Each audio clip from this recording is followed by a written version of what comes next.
One of the ideas that both Jim Scott and the other owners came up with was they realized that the ASL it needed a face, and it needed someone who could give them a little bit more legitimacy.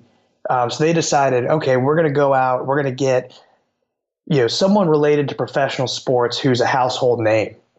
And actually, the first person they tried to get was broadcaster Howard Cosell, and he turned them down.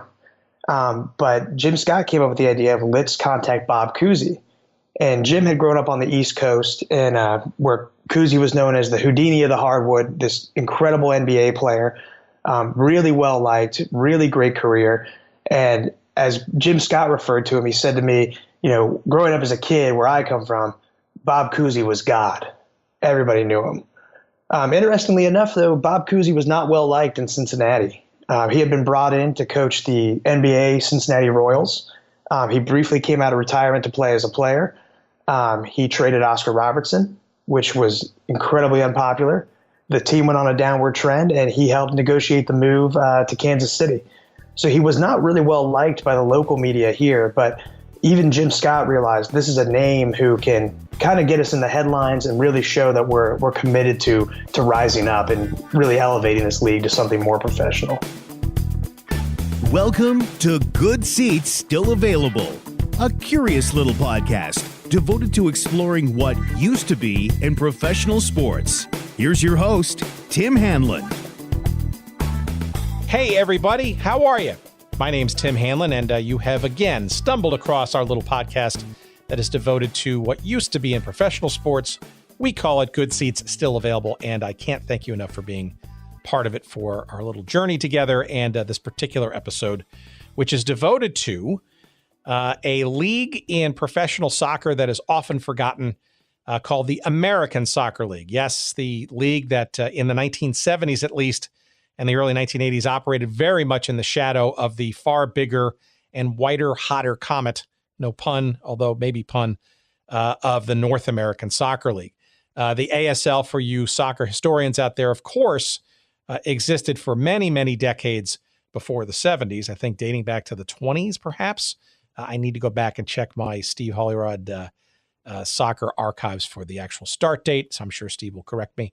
But the 1970s, with the arrival or the reconstitution, I guess, of the NASL, the arrival of Pelé and foreign players and many more franchises and national television, this ASL that had been around for many, many years, largely, I would say, on the fringes of life, mostly as that of an ethnic-oriented league, mostly community-based, Northeast-based, perhaps a bit of the central United States-based, really started to kind of get its professional act together, or at least attempted to, in the early to mid-1970s.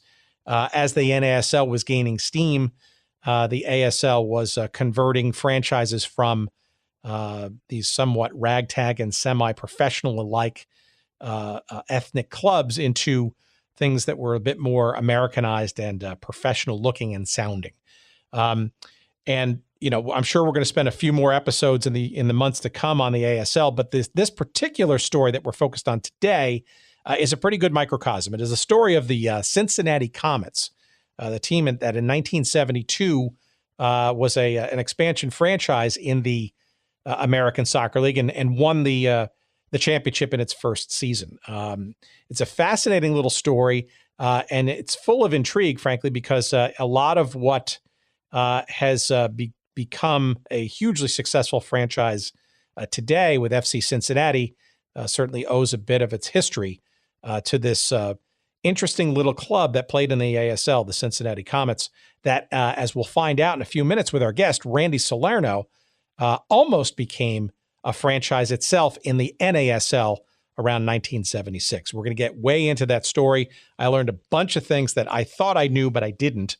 And I think you will too, in a couple of seconds with our guest, live and exclusive from Cincinnati, Ohio, Ronny Salerno, talking about the Cincinnati Comets in just a couple of seconds. I want to thank our friends at Audible again for sponsoring our fine little broadcast. And again, we want to remind you that at audibletrial.com/goodseats, that is the place to go to give a trial to the Audible audiobook service. your taste of the service for you to enjoy a free audiobook download from their extensive catalog of over 180,000 titles in just about every genre imaginable for you to listen to. Get your free 1-month trial of the Audible service and a free audiobook download for you to enjoy at audibletrial.com/goodseats. Again, audibletrial.com/goodseats. You can cancel at any time. A free audiobook is a great way to give it a try. And I love audiobooks, and Audible is the king of the services out there for such. And I encourage you to give it a try. Again, audibletrial.com/goodseats for your free first month of the Audible service and a free audiobook download. Give it a try, will you? Thanks. Appreciate it. All right, let's not waste any more time. Let us get to this very interesting story about the history of the American Soccer League's Cincinnati Comets with our guest, Ronny Salerno, here on the podcast.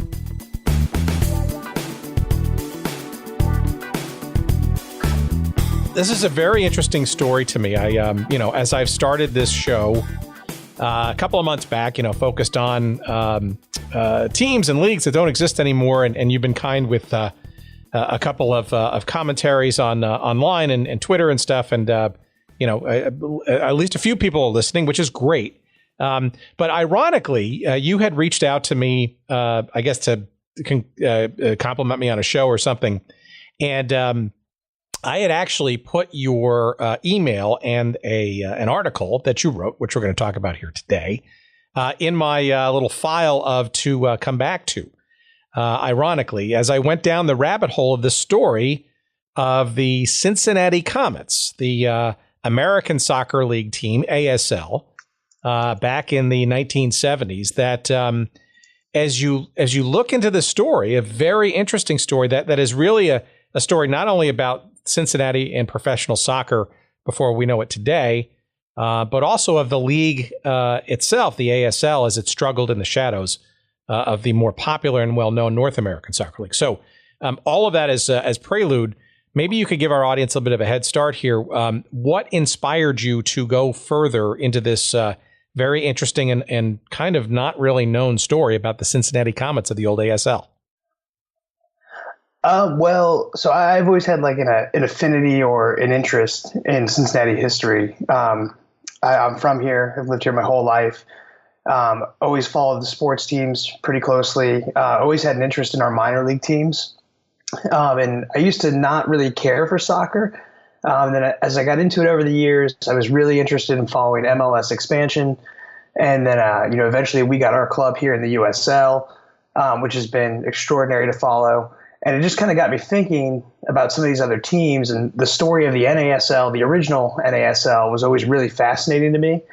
And I had seen that documentary, The Extraordinary Story of the New York Cosmos. And it just kind of got me thinking, what about Cincinnati's soccer history? And I grew up watching some of the indoor teams as a kid. And just looking at the teams online, there was a small Wikipedia article for the Cincinnati Comets. And I just happened to be sitting around one day, and I was like, I'm going to look it up on a newspaper archive website and see if there's anything about them. And there was this advertisement in an old Cincinnati Enquirer, and it advertised the Comets versus England international friendly at Nippert Stadium. And I couldn't believe that this team, A, was playing an international friendly, and B, had played at Nippert Stadium, which is where FC Cincinnati currently plays, and who had just hosted their own international friendly. And that just kind of got it started. And I kept looking at more articles and looking at more, and then had to make a timeline of it. And there were so many details to it and so many little interesting things going on. It just it got me hooked. And I found the story to be very, very interesting. I think for our audience, it's important to reference the fact that FC Cincinnati is perhaps arguably the most successful, certainly attendance-wise, franchises in the fledgling USL Division III, perhaps Division II next year league. You want to maybe give a bit of an insight as to the phenomenon that has become the FC Cincinnati story for those who are not familiar with it. Yeah, so in summer of 2015, kind of towards the end of the summer, a rumor starts going around that FC Cincinnati is going to be this club in the United Soccer League who earlier that year had launched a team in Louisville that was having a lot of success. They had a lot of success in Sacramento. And people were pretty skeptical about a team playing here. And one day they held a press conference at Nippert Stadium, which had just been renovated. It's the University of Cincinnati's football stadium. They had all these very kind of lofty ambitions, as another local author described it. They immediately said their goal was to pursue Major League Soccer, despite Columbus being right up the road and several other teams having interest. And they wanted 10,000 season ticket holders. And there's quite a few people who were interested. The original marketing and messaging was kind of it was kind of strange. So I think a lot of us were still skeptical, but there was a ton of people who really wanted to see pro soccer, pro domestic soccer happen here. And a lot of people jumped on board. Me and some friends started one of the many supporters groups that have cropped up.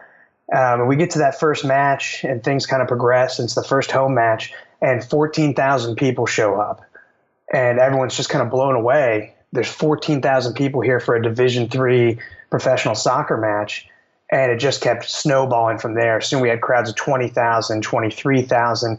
The team was playing really well on the pitch. The players were out in the community, making connections with people. You could tell they truly cared about being here and playing, and it just clicked.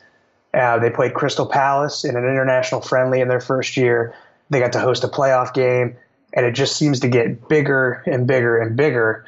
And all the while that's happening, there's this whole Major League Soccer pursuit kind of happening in the background and simultaneously.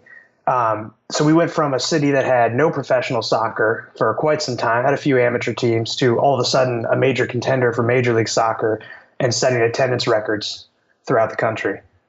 So as that has grown, and obviously Cincinnati is very much in the thick of things for MLS expansion, and it's also very interesting too, considering how close Columbus is, an MLS market, and I think frankly took MLS builders by surprise as well. So to your credit, a pretty amazing story in such a short period of time for that franchise. Yeah, absolutely. It's been very, very cool to see it unfold. I think, especially knowing the history of the Comets and some of the other teams and just minor league teams here in general, I thought it would be popular. I thought it would take off. You know, the joke is everybody's always been saying since the 80s, soccer has finally made it here in the States. And I think a lot of us were a little skeptical, like, is this really going to catch, or are we going to have another minor league team come in and flame out? And I mean, it's just been incredible from the start. They've done a really good job. The supporters and fans have done a good job, and it's really come to represent the city and kind of the resurgence we're having here. Well, that makes the story of the old Cincinnati Comets that much more interesting, right? Because, you know, as I'm sure we'll get to as we get to the story first in a minute, not necessarily a huge soccer history and culture in the city of Cincinnati, or at least obvious. But maybe you want to sort of take us back to the beginnings of this curious story of the Comets, which, frankly, the more I read it, the more layers it seems to have. Oh yeah.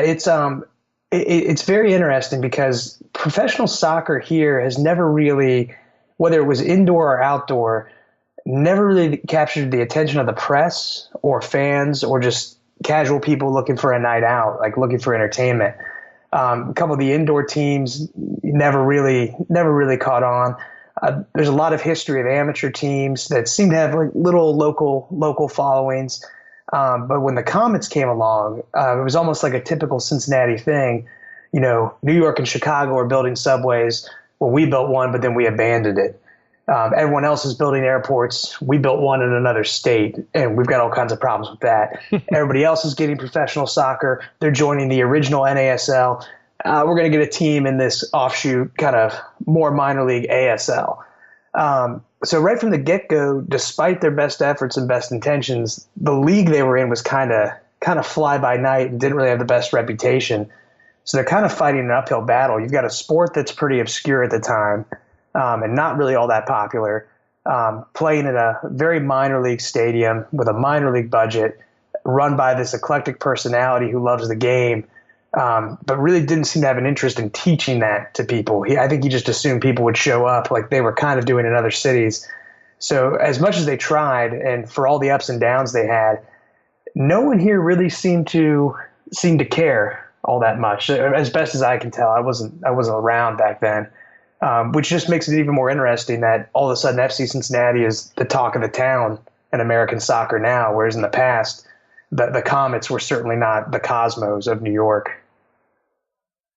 Well, so maybe you can get into the beginnings of the team, and I guess maybe also a bit of a background.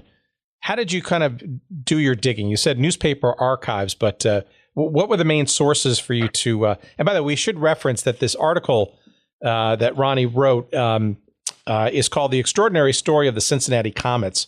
It can be found on his website. That's queencitydisco.com, correct?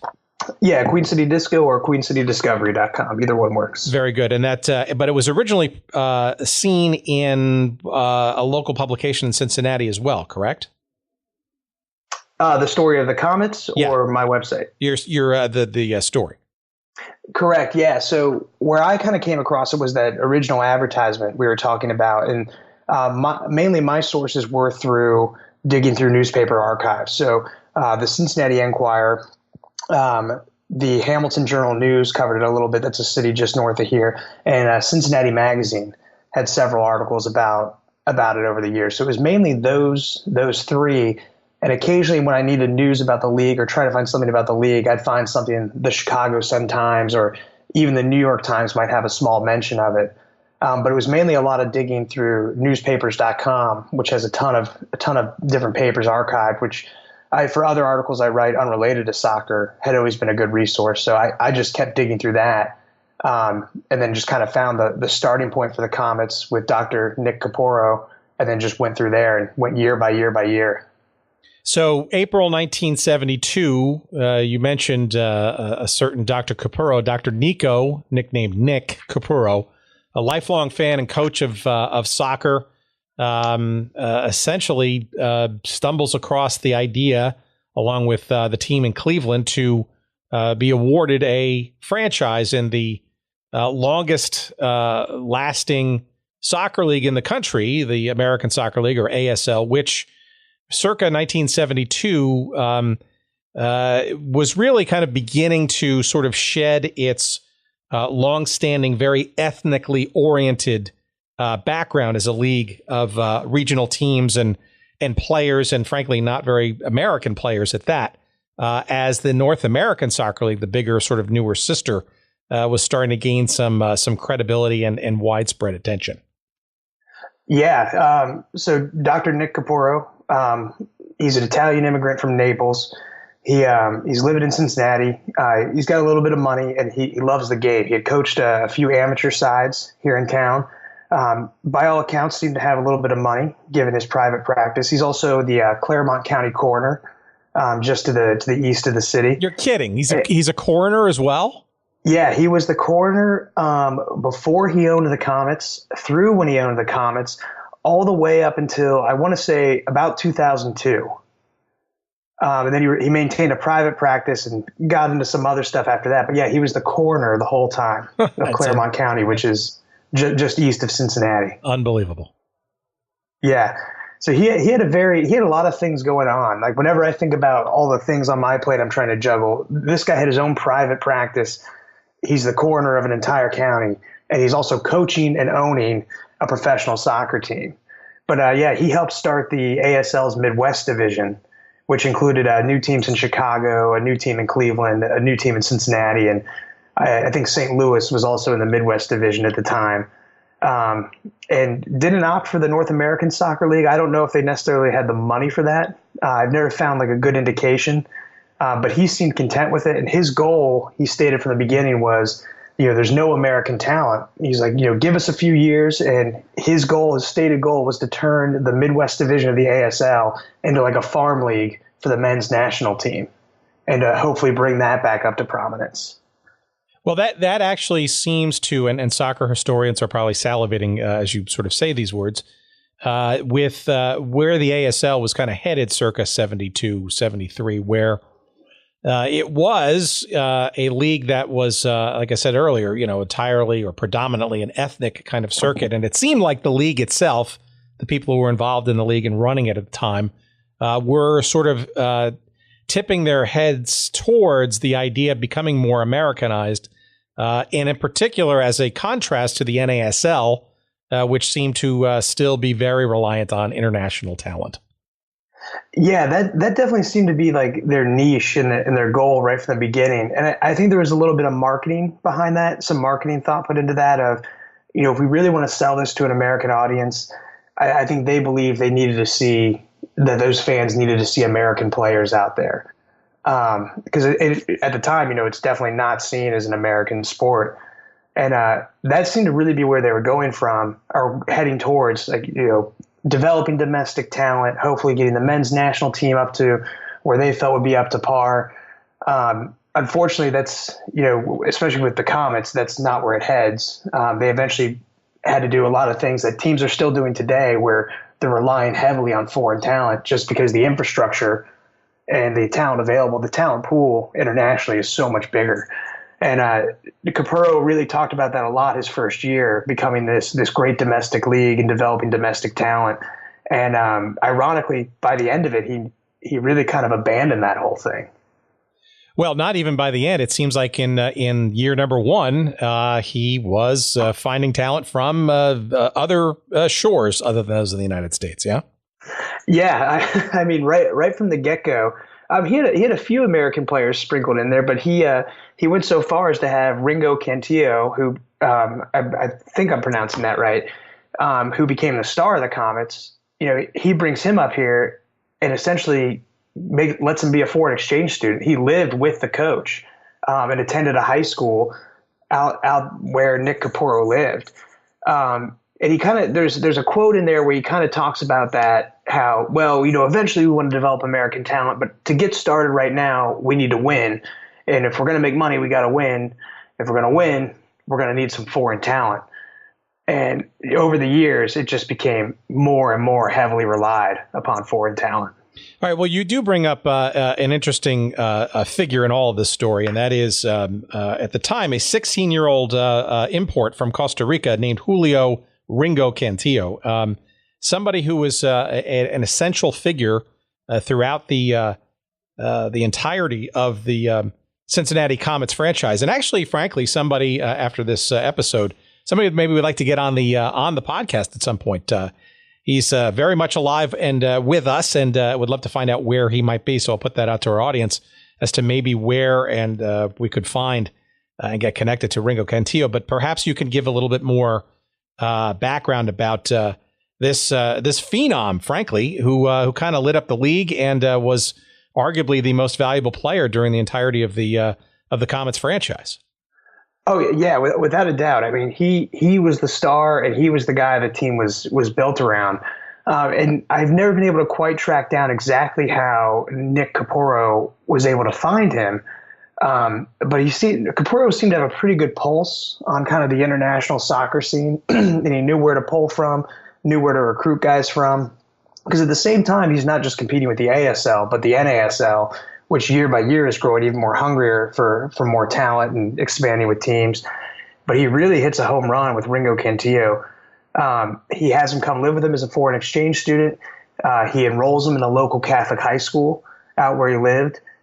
There's a really good article about how, he's a 16-year-old kid who's getting to come to the United States, which is a much different country than Costa Rica. He's playing professional soccer. He's a paid professional athlete. And there's this great article, I believe it's in the Enquirer, about how he's trying to adjust to his new life. And essentially he's a sophomore, junior in high school, and he's getting in trouble at a Catholic school for smoking cigarettes during class. And, he's having trouble completing all his assignments and doing all his homework because he's got to go to practice and go to games, at nights on the weekends. So it's really just kind of a lot of culture shock for this kid. And to come from Costa Rica, where he's this big talent and everybody there loves the game, to Cincinnati, where he's got all these new opportunities, all these new experiences, and there's maybe 800 people showing up to each game. Yeah, we should talk about the attendance, but before we get off of Ringo's first year for a second, he was named the most valuable player of the league at that point, which was 14 teams, right? So he may have been, sneaking a cigarette here and there, in the boys' room at the high school, but, give the guy some credit because he he was the league's most valuable player at age 16, 17. It's an incredible, hard to believe story.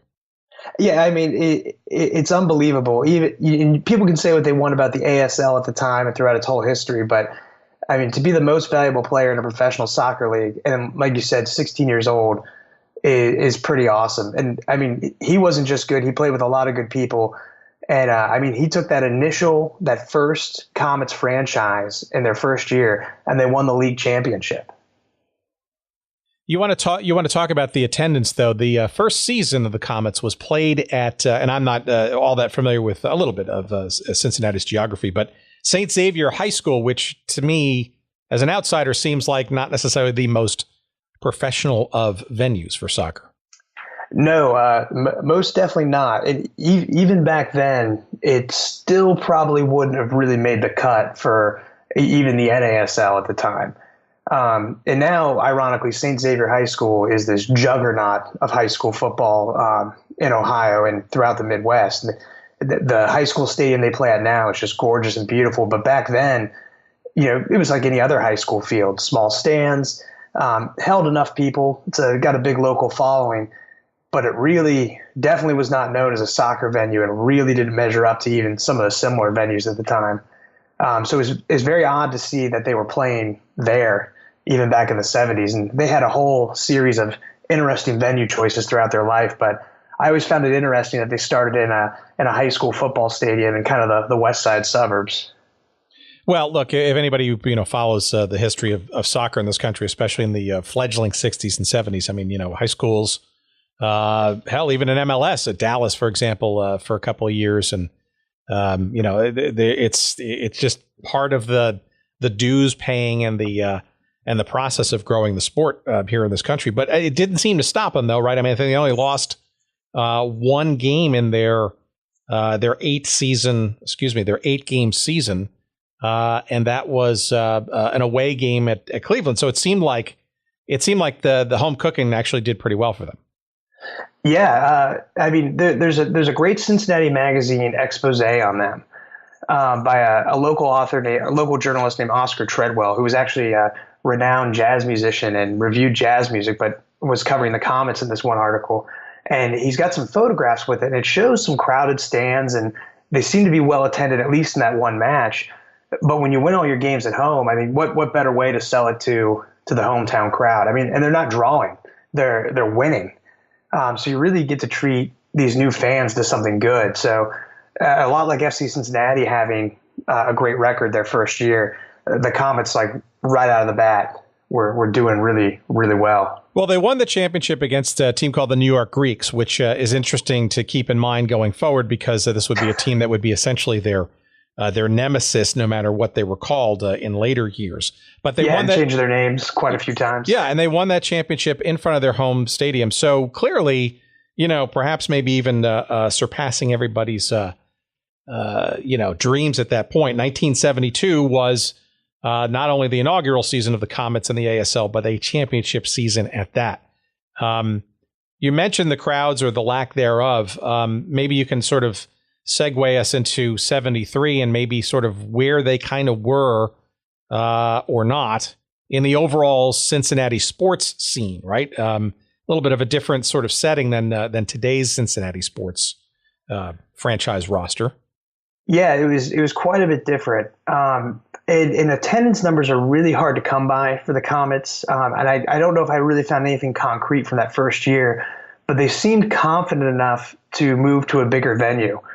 They moved to the University of Cincinnati's Nippert Stadium, which is the college football field, which even back then it's a lot different than it is today, where FC Cincinnati plays. It's a beautiful modern venue. But even back then, it was massive. It was pretty big. And for as much as they complained about the one loss the first year playing on AstroTurf, they moved to Nippert Stadium, which had just received AstroTurf. But at the same time, they're facing a lot of competition. The Cincinnati Reds. The foundation of the Big Red Machine has just been laid. The Cincinnati Royals were just getting ready to depart the NBA and move to Kansas City/Omaha. But you also had the Cincinnati Swords, which were a minor league hockey team that ended up being immensely popular. And then you have the Cincinnati Bengals, who have just merged over from the AFL into the full-fledged NFL, and were very, very popular. So there's a lot of sports entertainment dollars going around. You're in a fledgling league, you're in a fledgling sport, but they seem to feel confident enough to at least move to a bigger venue and hopefully draw a few more fans. Well, it seems like Dr. Capurro and team did pretty darn well, right? Because the next season they went undefeated, right? Sorry, that's not true. They went 10-2 with no ties, which was along with their nemesis, the now renamed New York Apollo, were really kind of the cream of the crop in the American Soccer League that season.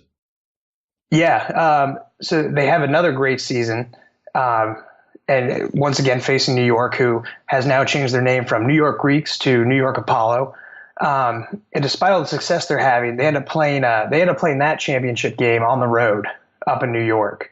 And unfortunately, it's met with a result they didn't want. They played at a place called the Metropolitan Oval.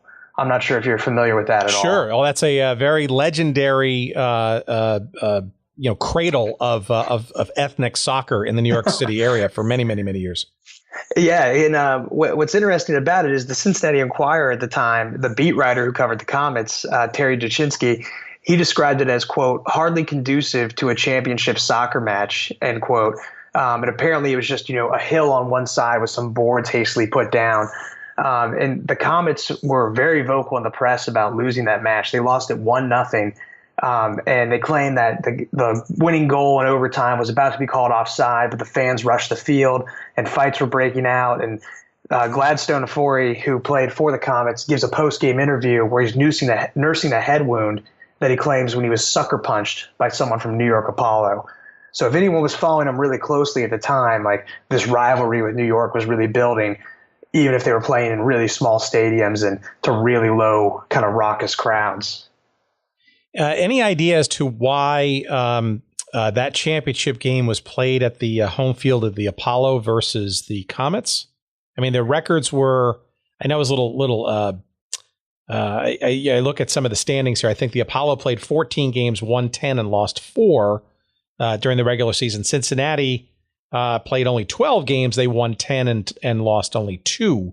So a little bit uneven, but I'm just curious as to perhaps why, after New York beat Baltimore and Cincinnati defeated Cleveland, why New York got to host the game versus Cincinnati, or maybe you don't know. I'm not entirely sure. I couldn't really find anything that definitively said, and I'm not even sure of where the date was when that game was played. The only thing I can think of is maybe there was a conflict with using Nippert Stadium, but.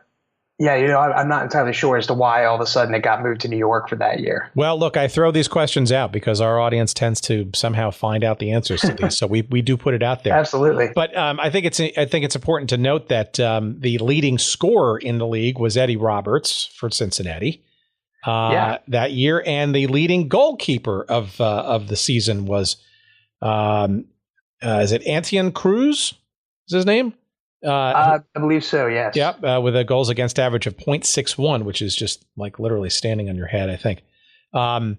So clearly, Ringo Cantillo, I'm assuming, made some kind of all-star team. He didn't show up as MVP or obviously Rookie of the Year because he wasn't a rookie that year. But clearly, this team had something going for it on the field, right? I mean, you win the championship the first year. They basically...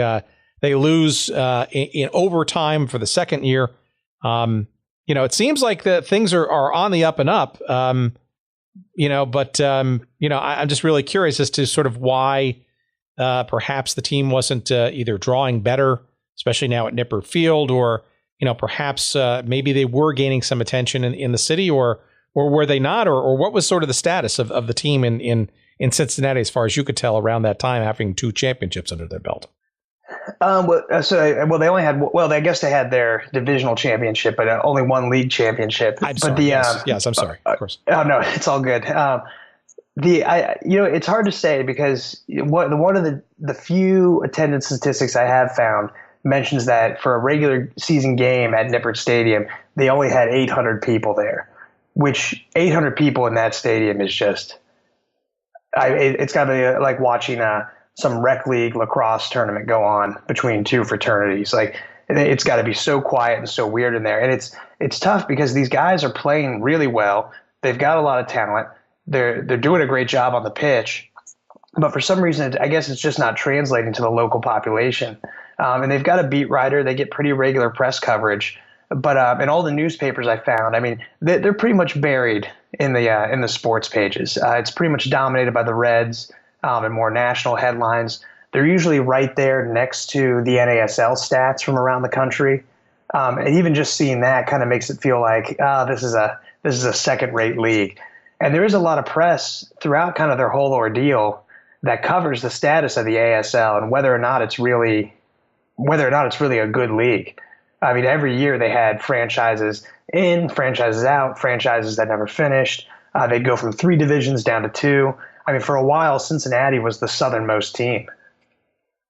So I think this is an important time to sort of bring up sort of where the ASL was at this point, right? So circa end of the 73 season. One thing we kind of glossed over, in 1973, the teams that existed from 72 as well as the new ones donned new nicknames that were decidedly non-ethnic. I think it was an edict from the league, and adopted names that were a bit more, I guess, more professional sports sounding and or generic, right? So the Comets didn't have that problem, but we alluded to it before. The New York Greeks certainly did. So they became the Apollo. You had, I guess you had the Schaefer Brewers of New Jersey became simply the New Jersey Brewers, sponsored by Schaefer, et cetera. So it's pretty clear that despite its still fledglingness, if that's a word, the league was onto some level of Americanization and professionalization, I guess, from its roots as largely an ethnic center of soccer play. Yeah, absolutely. And you can see that effort throughout as they go through. And I always found it very interesting. Now you have teams like Real Salt Lake and Kansas City Wizards became Sporting Kansas City. Now there's more of an attempt to adopt that more European style of naming. I mean, even FC Cincinnati has kind of jumped on that bandwagon. But there was definitely an attempt in the ASL to get that more, like you said, more mainstream sports names. And there's a couple steps they take later on in later years to try and have a more professional persona and really elevate their status as a fledgling amateur league to they truly wanted to be this professional league on the domestic stage.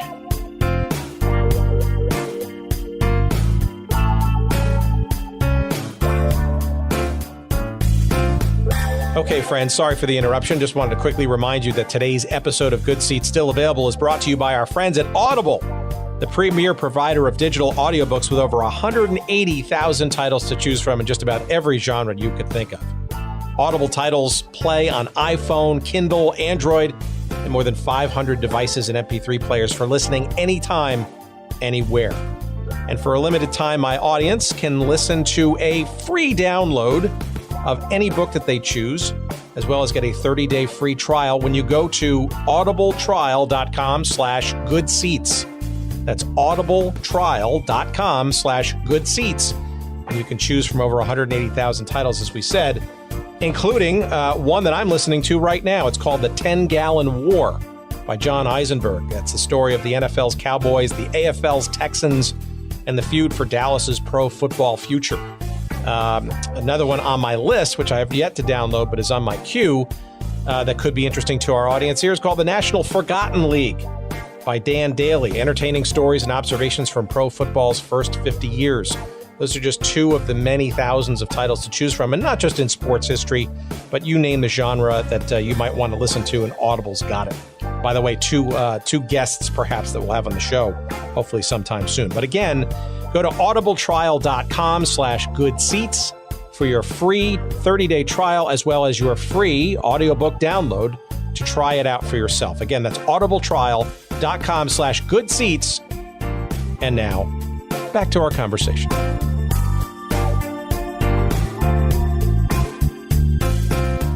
All right. Well, before we get back to the ASL, because we're going to see in a couple of seconds the how intertwined the story of the Comets and the league itself ultimately became. But I think probably the most important thing that happened between seasons 73 and 74 was yet another venue change for their home games, and not an upgrade at that, right? Yeah, correct.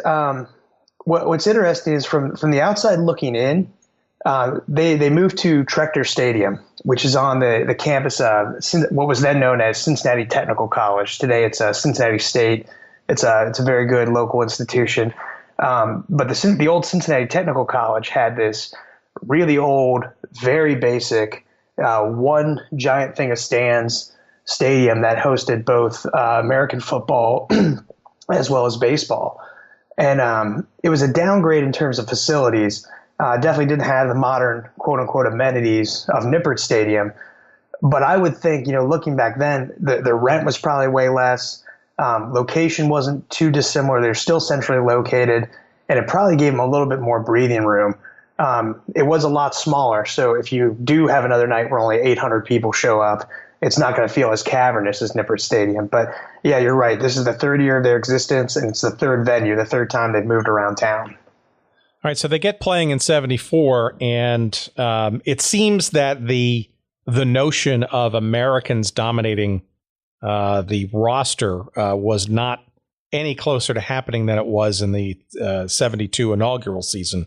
But it also seems that, per your writing of this story, the issue kind of boiled over into something more urgent and significant as far as the team's future was concerned.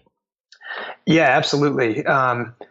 It's very interesting how a lot of times minor league sports owners and promoters will always state these very lofty goals or these huge ambitions. It's always, we're going to put a really competitive product together and we're going to show the world this. And as reality sets in, those messages kind of shift.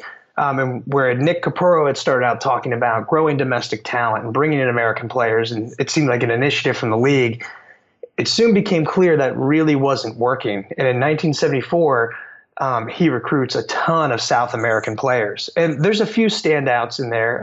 There's a guy named Paul Rockwood, who's from Cleveland. And he comes to Cincinnati actually to be a high school teacher at Oak Hills High School. But he had played soccer in college, and he ends up trying out for the Comets, and he ends up getting on the team. But even he makes a comment to the press that the majority of the team speaks Spanish, and he's got to take Spanish lessons to learn how to communicate with his teammates. So this team and this organization that had set out to grow domestic soccer is now a predominantly Spanish-speaking team. And there's one particular incident where it's documented pretty well in the press. That happens in June 1974.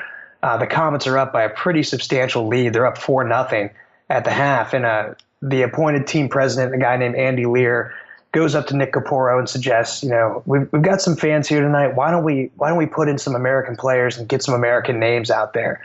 And apparently Capurro just lost it. Was really upset. Didn't like anyone telling him what to do. And he kept his South American players in. And they ended up winning, but the president, Andy Lear, goes to the press and talks about changes are coming. Unfortunately for him, Nick Capurro is not only the coach, but he's still the majority owner, and really is the one who really has control of the team. And the next day they have this big meeting. A lot of the American players go to the press and say they're kind of disappointed with their playing time, but they really enjoy playing and they're hoping to stick around. The meeting lasts allegedly 4 hours. And Andy Lear, the president who really advocated for American players, ends up stepping down. And Nick Capurro remains staunch. He's going to use the players he wants. And if they try to bring in a new coach, all those South American players he has will quote unquote, refuse to play for anyone else, including Ringo Cantillo, who is still living with him at the time. So it got to be kind of a contentious issue among Nick Capurro and some of the people around him. Well, it's also, I guess, a bit of a window into the ownership, right? Because Capurro had, I think, kind of ceded ownership of the team a season or two prior, and now, I guess, was sort of back in the fold, not only as coach, but also as, I guess, part owner or at least influencer in the front office. Yeah, it gets. I'm sorry, you're totally right there. I misspoke. He did step down as majority owner, but he was still very much financially invested in the team. But he had brought on new investors. But every year there's kind of a revolving door of these four investors would step out, these four would come in, and then so and so would leave, and so would come in. But he definitely held the influence. He's the one who got the players to come to Cincinnati. He's the one who was coaching them day in, day out. So he exerted a lot of control. And there's a lot of accounts, not just of his soccer career, but some of his other pursuits, that he really wasn't the easiest person to work with. There's a lot of interesting takes on him throughout Cincinnati history. But apparently, he had the loyalty of his players, and if he wasn't going to get his way, they weren't going to play. Well, as the county coroner, I guess it's somebody you probably don't want to cross either for maybe a different reason. Yeah, absolutely. But it seems to me like that blow up is almost a microcosm, I guess, of the soul, and it's an argument that's kind of still going on today. The soul of quote unquote American soccer, right? Where the idea is, how do you make the American player that much better by giving the players born and raised in this country the chance to play at a high level, and obviously, hopefully, have some effect on the world stage in international competitions like the World Cup and such. I mean, it seems to me, you had teams in the NASL like Philadelphia in 1974, the Philadelphia Atoms, which I think won it all in '74 by with a predominantly American team. The Dallas Tornado as well were stocked full with American players. Kyle Rote Jr., for example. I mean, you had some burgeoning ideas around Americanizing the game, so to speak. So you can clearly see that there were plenty of people who had differing opinions as to sort of what quality soccer product was going to look like here in the States. Oh, absolutely. And, there was a player named Bob Nelson for the Comets who spoke to the press when this whole issue came to light and kind of blew up. And he specifically references the efforts of Philadelphia and Dallas in the NASL. And while it's not clearly stated, I think one of the challenges the ASL faced with their whole, sorry to borrow the quote, but quote unquote America First movement was you do have two rival leagues going. And there's quite a few teams to play for, and there's not a whole lot of American talent to go around. And you do have franchises like Philadelphia and Dallas who are truly making the effort and putting the funds forth to grab domestic talent. And there's not a whole lot of good salaries in the ASL. It later comes out that they were offering people $1,000 a year to play, which even back in the 70s was not particularly great for a minor league athlete or a professional athlete. So it's there's all these teams cropping up, kind of diluting the talent pool, and there's not a whole lot of talent to pull from the beginning. So I think they were a little bit too. They overstated their goals a little bit, and I don't think they really understood the true landscape of what was going on in terms of American talent. Well, okay, so in the midst of this blow up, enters a seminal person in this story, a DJ, a radio personality in town. You want to kind of describe Jim Scott and his role in all of this?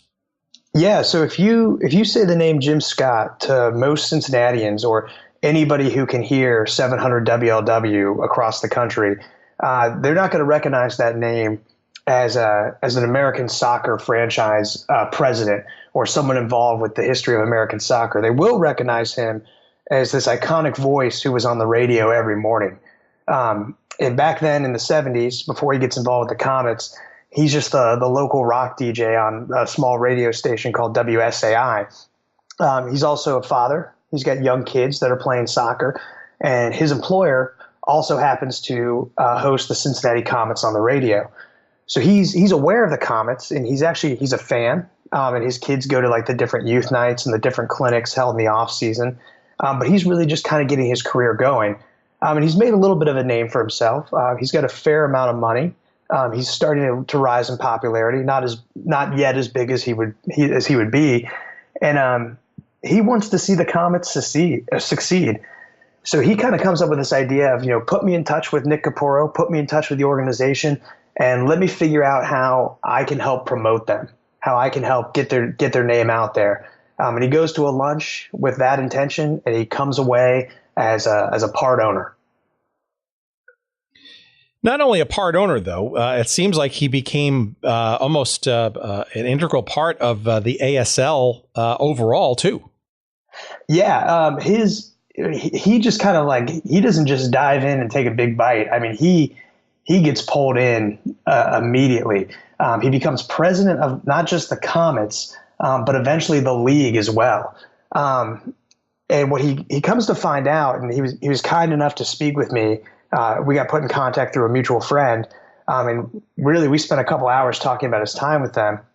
Not only is he invested in the team, but he's really the only one who's particularly passionate about it. So he takes Spanish lessons to learn how to communicate with the different players. He's there at the practices. He's helping it out on the marketing front. He's helping out acquiring people, helping arrange flights, things like that. And at all the owners' meetings that the league is holding, he's the only one going. And his leadership kind of starts to shine through. His creativity shines through. And the league realizes we need someone to kind of guide us. So this guy who just wanted to help promote him on the radio gets named president of the entire league. And according to your story, it appears that he was instrumental in luring a basketball legend by the name of Bob Cousy to become the commissioner of the ASL, clearly a coup public relations-wise that year. Yeah, one of the ideas that both Jim Scott and the other owners came up with was they realized that the ASL kind of it needed a face, and it needed someone who could give them a little bit more legitimacy. So they decided, okay, we're going to go out, we're going to get someone related to professional sports who's a household name. And actually, the first person they tried to get was broadcaster Howard Cosell, and he turned them down. But Jim Scott came up with the idea of let's contact Bob Cousy. And Jim had grown up on the East Coast, and where Cousy was known as the Houdini of the hardwood, this incredible NBA player, really well liked, really great career. And as Jim Scott referred to him, he said to me, growing up as a kid where I come from, Bob Cousy was God. Everybody knew him. Interestingly enough, though, Bob Cousy was not well liked in Cincinnati. He had been brought in to coach the NBA Cincinnati Royals. He briefly came out of retirement to play as a player. He traded Oscar Robertson, which was incredibly unpopular. The team went on a downward trend, and he helped negotiate the move to Kansas City. So he was not really well liked by the local media here, but even Jim Scott realized this is a name who can kind of get us in the headlines and really show that we're committed to rising up and really elevating this league to something more professional. Yeah, but to his own admission, Cousy, right? He knew virtually nothing about the game of soccer. Oh yeah, I mean he comes right out at the initial press conference and says it. And I think there was a whole kerfluffle where they scheduled a press conference and he didn't even show up for the first time. And he comes right out and says, well, I'm learning about it just as quickly as you are. So there's a lot to get done. But yeah, this guy was a great basketball player. Doesn't necessarily translate into knowing a whole lot about soccer. So I think they were hoping he could give them some guidance in the professional sports world, but really on the front of the game itself, I mean, Cousy wasn't really offering much. Well, I'm just trying to get my head around the idea that Howard Cosell was the first choice. I'd like to know what the story of that was. Maybe I don't know if Jim Scott ever revealed that or if he was part of that process too. We talked for a long time, and Jim is an awesome guy. He's now retired from being this iconic radio host, and there were so many more questions I had later on that I haven't gotten around to following up with or pursuing those avenues yet. But I'm curious as to what that decision was, and I'm curious as to what Howard Cosell's reaction was when he got asked. My imagination is his reaction was, what the hell's the ASL? Well, it's interesting. I do know that Cosell would be quite the champion later in the decade, I think, certainly when seeing the Cosmos in his backyard in New York. And, he went on a number of his radio shows and television and whatnot to essentially proclaim soccer to be the next great sports phenomenon here in the United States. And, he was right. I mean, eventually. But I'm sure he was flattered at first and then, probably dismissed it in his own unique and inimitable style Absolutely. in that process. Well, 74, though, on the field, not so bad a season, right? Cincinnati, again, met its nemesis in the now New York Apollo in the lead up to the championship game. They didn't get to the championship, but they did make it to the semifinals. And Ringo Cantillo, again, after a year of, I guess, slacking the year before, became the MVP once more. And clearly something still very strong and good, despite all that consternation going on the field with the Cincinnati franchise. Yeah. And what's interesting is Nick Capurro kind of treated Cantillo as like his ace in the hole. It was a threat. And he was so talented. Capurro always claimed that there were international clubs that were interested in him. And he would also claim all the time that there were NASL clubs who were interested in him. And apparently this guy was a hot commodity. But like you said, he plays really well. They do face the Apollo again in the lead up to the championship. And what's interesting about that is by this year, they're in the same division as New York because the ASL has lost so many teams that they've gone from 3 divisions down to just West and East. And it's really essentially just a handful of teams in the Midwest and a few on the East Coast, nothing in the South, nothing out West. So the league has faltered a little bit, but now they don't even get the chance for revenge in the championship. They lose in the playoffs. But still, by all accounts, I mean, that's a pretty good season on the pitch. Well, as we turn into 1975, a crucial and determining year for a lot of different reasons. Certainly, number one, in June, you had the arrival of arguably the world's greatest player, both then and ever, in Pelé, with the New York Cosmos.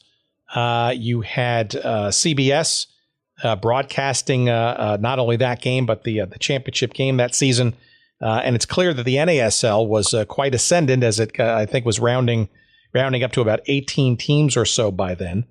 And I got to think that was making the folks in Cincinnati sit up and Jim Scott in particular sit up and pay more attention to either what was going to happen with this ASL in the shadow of it, i.e. can it survive and live on as a parallel or a colleague, I guess, of the NASL, or perhaps Cincinnati might, as a relatively strong franchise, or at least established, might want to entertain the idea of maybe jumping to the bigger show that was the NASL themselves. Yeah, things get dramatically different for American soccer around this time. And as you very well know as a Cosmos fan, the arrival of Pelé just changes everything. And while it elevates the NASL, the ASL is still, even with Jim Scott at the helm running the league, is still very much an afterthought. And the leagues have grown pretty far apart in terms of both fans, revenue, media coverage, and attendance. And Jim Scott's got, he's got a lot of fires to manage. Not only is this guy a family man and still working a normal job, he's got to run an entire professional soccer league with no professional sports management background. And he's got to run his club here at home. And things get really strange. They start heavily marketing the aspect of using American players again. And they really try to drive this home to everybody. But it's not so much because they want to turn to, like, we're really here to grow the game. It's more from costs. You could pay American domestic players a lot less than you could spending money on recruiting international talent. And kind of towards the end of the season, Jim Scott entertains a couple different ideas, and one of them is, I'm either going to sell the team outright and get out of this. I'm going to bring in new local investors who really were not materializing. They had kind of had a revolving door of people throughout the years. I'm going to open it up to public ownership and let fans buy shares of the club. Or I'm going to try and pursue joining the North American Soccer League. And even Nick Capurro at this time has become so frustrated with the ASL's referees and officiating and the facilities of other teams. Even he's talking about joining the North American Soccer League. But both he and Jim Scott kind of give a quote towards the end of that season saying, now that Pelé's in the NASL, the cost of franchises and the stock of the NASL has just risen so high, it may be really hard to do.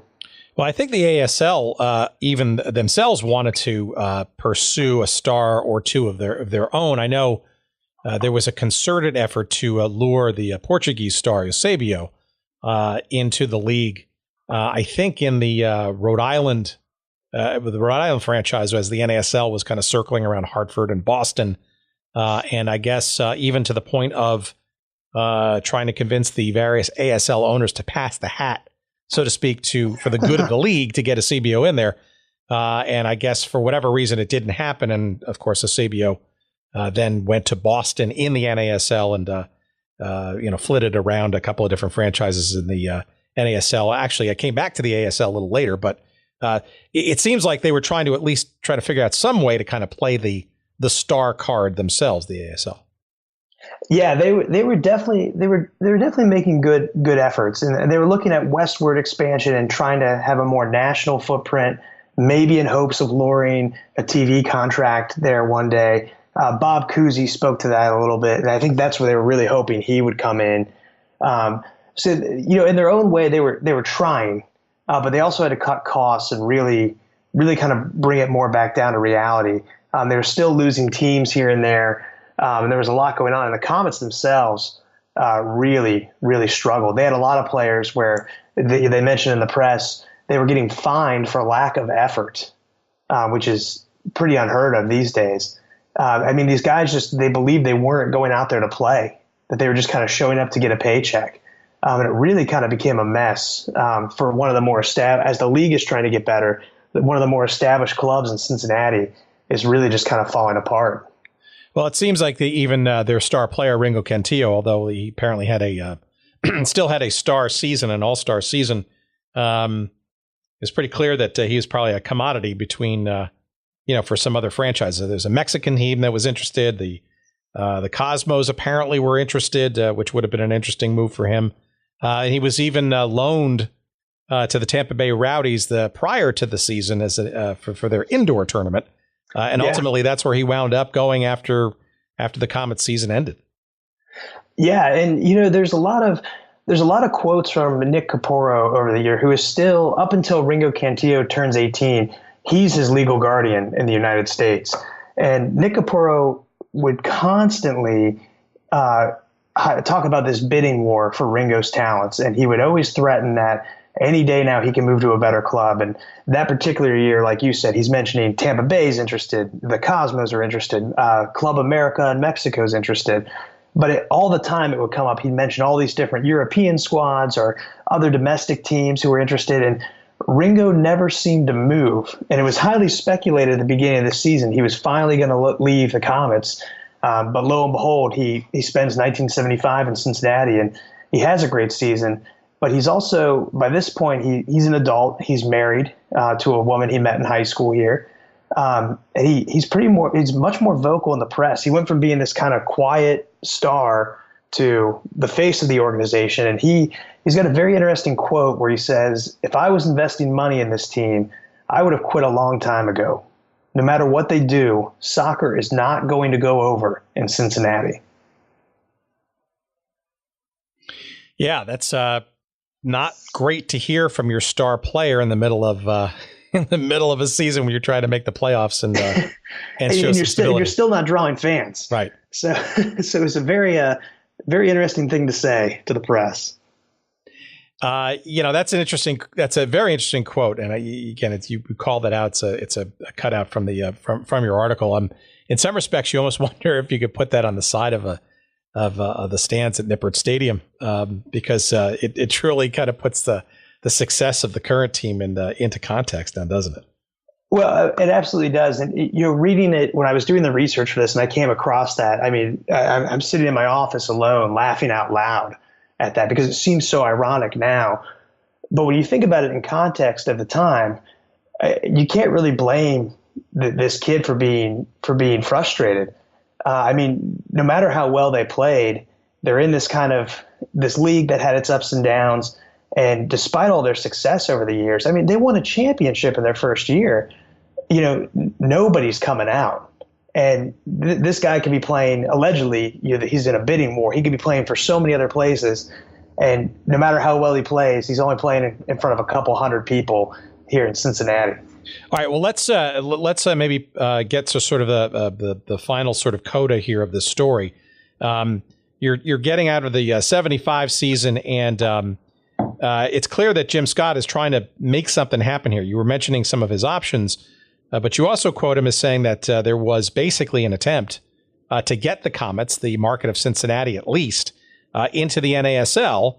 And obviously, I'm sure that Jim Scott was an integral part of those conversations at the least.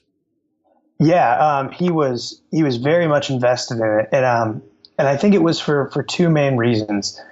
On one hand, Jim Scott really believed in soccer. He believed in this team, and he wanted to see it move on. But he also didn't really have the personal funds to keep pouring money into it and to keep it going. And on the other hand, he doesn't want to see it fail.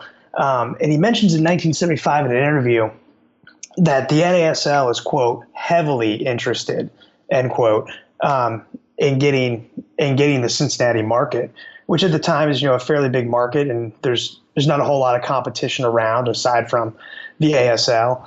And he gets put into contact with maybe the best person to make it happen, Lamar Hunt, who I listened to your podcast before. I know you're very well aware of Lamar Hunt's efforts in American soccer and other things. Yeah, iconic, right? And arguably the sort of informal hand of God, I guess, with the NASL for many, many years. What transpired there? Was he pretty much the emissary trying to sort of suss out whether Cincinnati had the right stuff to be part of the NASL? Oh, absolutely. I mean, the way it was kind of the way the picture was painted to me is that, Lamar Hunt, obviously a billionaire from his efforts and his family's efforts in the oil industry, the successful merger of the AFL and the NFL, and a guy who truly cared about the NASL and seeing soccer come up, was really the one who he held a lot of clout in the NASL. And as Jim Scott was kind of putting feelers out there to see if anyone might be interested, he gets put in touch with Lamar Hunt, who's also very busy. So Scott drives to Indianapolis to the airport and meets Lamar Hunt, who has flown in, gone to church at the airport that morning, and then meets him for lunch and kind of sizes him up. And the way Jim talks about it is awesome, because at the time Jim is, he's essentially a nobody, even in the pro sports world. And he's not this big disc jockey yet. And here he is having lunch with a billionaire, and a guy who's done so many amazing things in American sports. And apparently Lamar Hunt really liked him. And by the end of the lunch, he passes on Jim's name and some contact information about some investors in Michigan who are really, really interested in putting an NASL team in Cincinnati. And it's Jim's understanding from his recollection and from everything I can find out that they were probably going to keep the Comets brand and essentially just, quote unquote, move the team into the NASL if they could work everything out. But alas, it didn't happen. And in your article, it almost seems like perhaps one of the reasons why, maybe because not only the investors maybe didn't fully materialize, but perhaps was Scott's insistence of keeping Nick Capurro as coach. Well, so what's interesting is, I asked him about that, and Jim Scott, I mean, if you've ever listened to him on the radio, his nickname was Good Old Jim Scott. He's known for being exactly how he sounds on the radio. He truly is a good guy. He's very loyal, very honorable gentleman. And there's a couple quotes where he gives to the newspaper, and he speaks pretty frankly that he thinks he could have found at least other investors to help keep the ASL version going if Nick Capurro wasn't a part of it. Nick Capurro was very divisive. A lot of players spoke badly about him after they left. There's one player who mentions that he thinks people just come to the games just to yell at Nick Capurro and set him off. Apparently the guy had a little bit of a temper, was very, very passionate about the sport he loved. So Jim seemed to believe that they probably could have rounded up several more local investors or at least other interested parties if Nick Capurro wasn't involved with the team. But Jim was also very loyal to him. And Jim recognized that Nick Capurro had started this club, and it was kind of his baby and kind of his dream. And he really wanted to make sure that Nick remained a part of it and got to see it through. When the potential NASL investors came in, I think that fell through for several different reasons, mainly the economy at the time, which Jim spoke a little bit about. And with those investors being scared away, I guess, by the various economic bumps in the road, there really was no other option, I guess. I guess the ASL, which Jim Scott was the president of at the time, there didn't seem to be very much support, at least in Cincinnati circles, for going another round in the ASL, especially with folks like Ringo Cantillo not even in the mix anymore. Yeah, like you mentioned earlier, by this time at the end of the 75 season, going into 76, Ringo Cantillo has moved on. The Michigan investors have backed out, citing the economy, which is beginning to recover, but like there's not a whole lot of confidence in it. And Jim Scott speaks pretty frankly to the press at the time, and he says, essentially with the way things are going, they would have been able to buy an NASL franchise a few years ago. But now you've got Pelé involved. You've got all these international stars coming in. Like you mentioned, CBS is involved with a national TV contract. And the price of an NASL franchise has just skyrocketed. So they're not able to do it themselves. The only investors they've been able to find, handpicked by Lamar Hunt himself, they've pulled out. And what was once pretty much this incredible franchise and, really kind of the cornerstone of the league for a little bit, now is not going to be able to play. And they kind of cut their losses and they die a really, really quiet death. It's a very interesting story about the ASL, which I think a lot of people sort of have, forgotten about or were, not really conscious of, perhaps say the NASL, but the fact that Cincinnati came that close to having its own NASL franchise and perhaps rewriting the whole story of soccer and Cincinnati in the process. In some respects, it's interesting. The team, didn't draw all that well in the ASL, yet you had investors interested in the market despite all of that. Very interesting. Yeah, absolutely. And what I always kind of maybe fantasized about or thought would have been really cool is, much like the stories on your podcast, I'm fascinated by these teams that have gone by the wayside and these leagues that came and went. And, a lot of these NASL teams were really trying to make a go of it in some of the more professional, big coliseums and stadiums. And, maybe if they make it to the NASL, maybe they go down with the rest of the league later in the mid 80s. But maybe they have a little bit more money. They got a little bit more clout. There's some more legitimacy to their name. And, maybe Cincinnati is hosting a huge match between the Comets and the Cosmos, and Pelé is playing in front of this massive crowd at Riverfront Stadium here in Cincinnati. Maybe it turns out like that. Maybe in the end, no one would have cared anyways. But I mean, as Jim Scott says at the end of the article, they were this close to making it happen. And it really is a shame we never get to see that aspect of the story kind of play out. Well, but it seems that time, heals all wounds or perhaps sort of sets some lessons in motion, because here you have a phenomenally successful FC Cincinnati franchise in only its second full season of existence. Just doing gangbusters in the city, record crowd after record crowd, a very close run in the U.S. Open Cup this year, and perhaps knocking on the door of the big prize of all, a Major League Soccer franchise. You wonder, and I suspect this article, and I do encourage everybody to go online. We'll post it on the website, and you'll be able to click through from our episode here to either at Queen City Disco or queencitydiscovery.com. The extraordinary story of the Cincinnati Comets. I wonder, perhaps, Ronny, if there is any thought to bringing back a few of the folks from the old Comets story and maybe tying it in somehow. I don't know, perhaps a patch one game, or bringing Jim Scott or Ringo Cantillo or some of the family members of the Capurro family, back to perhaps a nod, I guess, to the beginning, early, scruffy days of professional outdoor soccer in Cincinnati prior to the FC Cincinnati franchise. I think that'd be awesome. Actually, I was listening to one of your episodes recently about the kind of hybrid Pittsburgh and Philadelphia NFL team during World War II, and how that they were honored not too long ago at a game for kind of this little relatively unknown story. They gave these guys some recognition. And one of the things I really like about FC Cincinnati is they started off a little shaky, but their connection to the community has been really, really good. And as someone who is active in a supporters group and the leadership of one, we've got a very good relationship with the front office and how we help put things together. And kind of mutually beneficial. And I would hope they'd be open to that, maybe honoring some of these people, or at least highlighting that story, because, maybe they weren't that successful at the gate, but they were definitely an integral part to the history of Cincinnati. And occasionally I'll meet older individuals who remember, like, oh yeah, when I was a kid, I used to catch the bus to go see the occasional Comets game, or when I was playing soccer as a kid in the 70s, we would go to their clinics up in Fairfield or some of the other suburbs.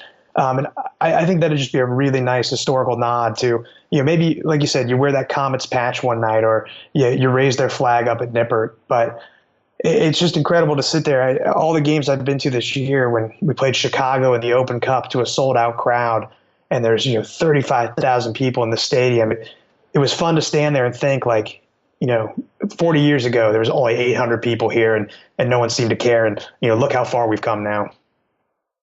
Yeah, it's pretty amazing. And I think I think there are a lot of soccer fans and snobs and others in between, I guess, who, you wonder. I mean, the Major League Soccer, right, in all its success in the 20 plus years it's been around, I mean, it's an amazing feat, right? Soccer specific stadiums and 24 plus franchises and on and on and on. There is some embrace, right, of history, but then in some cases there is not, depending on the franchise, depending on sort of your perspective and stuff. And I think, in some of these other episodes that we've done, not just in the sport of soccer, but in basketball, we have this week's episode with Molly Kazmer, who was a pioneer in the old WBL, Women's Professional Basketball League, in the late 70s. And, these are, that was a league and times and players and coaches, upon which, the success of the WNBA today in the women's game would not be possible without those early pioneering efforts. And in some respects, I think the story of the Comets is some of that foundational glue, I guess, for what today exists as the phenomenon that is FC Cincinnati, both now and potentially on the grander stage in the years to come. So for you, somebody who's gone back into the history of this team, the Comets, and is enjoying the fruits of the current team, I wish you nothing but happiness and success, both now and hopefully in the years to come, perhaps as an MLS franchise down the road. It seems like you have a good shot. Yeah, I mean, by all accounts, things are looking really good to get to Major League Soccer, and I mean that's very exciting. I think a lot of us are hoping for that, but I can tell you right now, it seems to be most people are invested in this club, the current club, because of its connection with the city, and how their story kind of aligns with this resurgence we've seen of civic pride and where the city's heading into kind of more of a progressive and uplifting. People are taking pride in Cincinnati once again. And I can't speak for everybody in my group. I can't speak for every fan, but while we'd definitely love to see Major League Soccer hopefully become a reality here, I can tell you there's a good chunk of us who, whether they end up in a third version of the NASL, the current version, or stick it out in the USL, we're here to support this club for the long haul and maybe give them a little bit more support than the poor Comets ever saw. All right, before we let you go, let's let you get a couple of plugs in, both for your website. This is not your day job. You might want to give us a hint to our audience about what you do and perhaps where you can find out more about what you do. Yeah, so I actually, as a day job, I've got a background as a photographer and a writer. I actually work for our transit authority here in Cincinnati, doing a lot of photography, graphics, social media work for them. But I've had this website, queencitydiscovery.com, for 10 years. I love the city I live in. I love where I'm from. And I've always kind of been fascinated by our forgotten history, whether it's been our abandoned subway or some of the old factories and stuff that I've photographed over the years. And the Comets just kind of fell into that love of this forgotten history and showing what Cincinnati can all be about. So yeah, queencitydiscovery.com or queencitydisco.com, either one works. There's lots of what I think is interesting. I don't know if most people find it interesting, but I think there's some good stuff on there if anybody wants to check it out. There's also a very good book there too, which I highly recommend. It's called Fading Ads of Cincinnati, that came out a couple of years ago. And I think it's almost like a little mini subgenre of photography out there. I've seen a bit of this in other cities and other locales. The sort of, I guess the side, a building type of ads, sort of the large presences that have either faded away or have been abandoned or forgotten. And obviously the stories that they hinted at from years gone by. Yeah, that was so. Fading Ads of Cincinnati was the second book I ever wrote, and it was a publisher reached out to me. It was something I'd always been interested in, and I got to spend a whole summer walking around, looking at old hand painted ads on the side of buildings and looking into their story. And those kind of overlapped with an old sports team too. Down at our riverfront arena, there's an old fading painted ad that says Beehive on it with an arrow pointing to the elevator. What that was referenced to was when we had the Cincinnati Stingers of the World Hockey Association, the club level that you had to take the elevator to get to was called the Beehive. So kind of got to have a lot of different passions overlap there, and putting that book together and getting to looking into little histories like that was awesome. It was very rewarding. Well, Ronny, keep in mind, right? You know that what this podcast is all about. So you need to obviously start to get going on photographic and written histories of the Cincinnati Royals and the old NBA, the Cincinnati Kids, which we barely didn't even talk about, the NASL, the Stingers of the WHA. I look forward to more stories about other Cincinnati teams of yore in the months and years to come. Let's hope. Yeah, absolutely. There's a lot on my plate and a lot of things on the to-do list, and looking into some of those teams is definitely something I want to do. And in the meantime, I got a lot of good inspiration. I truly enjoy your podcast, and I caught the two pretty recent episodes and just down a rabbit hole. So I've been working my way back from the beginning all the way up, and I think I'm on tonight when I go for a run. It's going to be episode 15. So I'm looking forward to it and getting to kind of digest all of those. Thank you. You're very kind. I hope I don't put you to sleep on mile number 7. Well, if I could get to mile number 7, we'd find out. But no, I really do like it. You do a great job.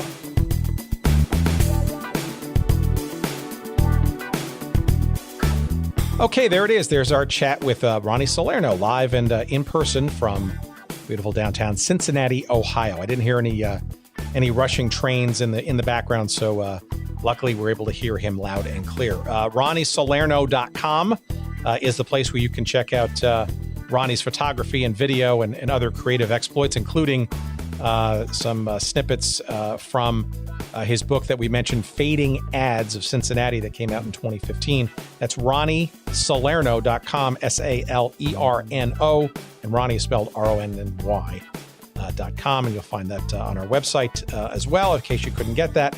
Also, the editorial versions of Ronny's creative genius can be found at either QueenCityDisco.com or QueenCityDiscovery.com. Either place will get you a lot of very interesting writings and creativity, including the original article from which this episode emanated from, The Extraordinary Story of the Cincinnati Comets, the story that Ronny wrote, and the rabbit hole that I went down to become interested in this story. Again, Ronny, thank you for being with us. Thank you for listening and being a friend of the show. We look forward to, we assume, at least another forgotten Cincinnati sports story to come from you in the months ahead. No pressure there. Thanks again to everybody for listening. Thank you for all for your tweets and your commentary. And in particular, thank you again to our friends at Podfly Productions. That's Jerry Payne, Eric Begay, Corey Coates, David Gregerson. Thank you so much. Podfly.net for all your podcast production needs. Check them out. We love them, and you will too if you decide to give them a try. Thank you, Podfly, for making us sound as good as we do. And take care to everybody. Thank you for all listening, for all of you for listening as he stumbles his way through his exit here. And we'll see you next week here on our fine broadcast. Thanks for listening. Bye-bye.